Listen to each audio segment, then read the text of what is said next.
So this example is the same as the previous one, but I've just changed the displacement value to 0.6. I've done this not to be lazy and to rehash the same question, but to try and get you to have a feel of what displacement value means, and so you can develop a way of checking your answers and just to have a better innate feel for what it is actually asking you.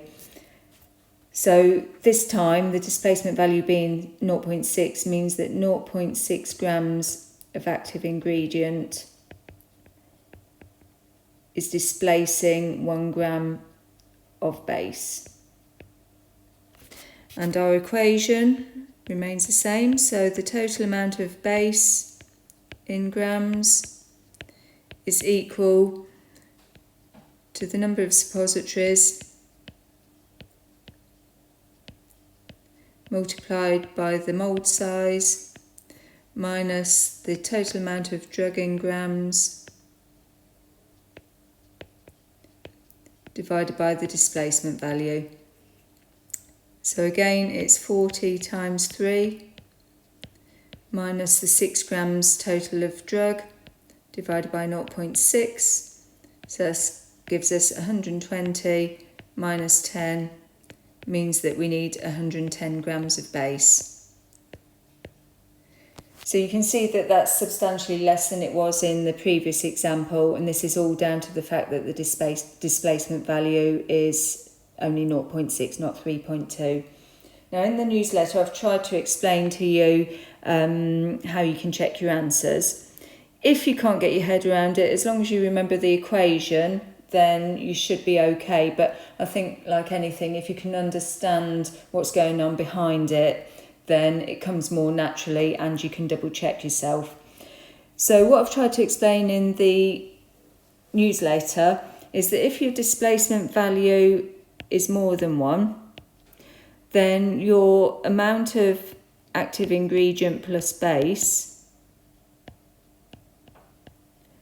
will be more than the number of suppositories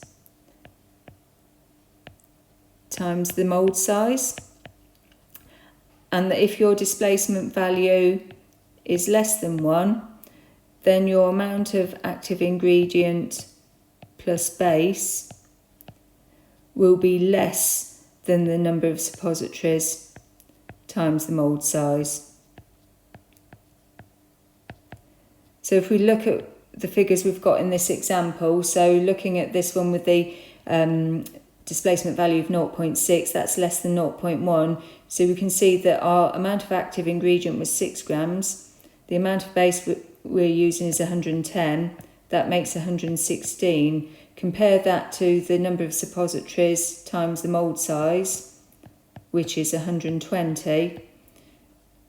We've got a figure less than 120, and that's all down to the displacement value being 0.6.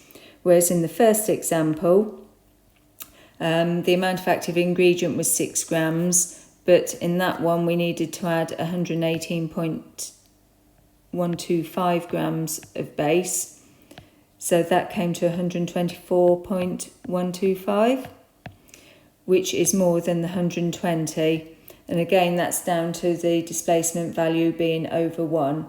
So it's a way you can double check yourself, but if this is too confusing for you, just forget it and just memorise that equation.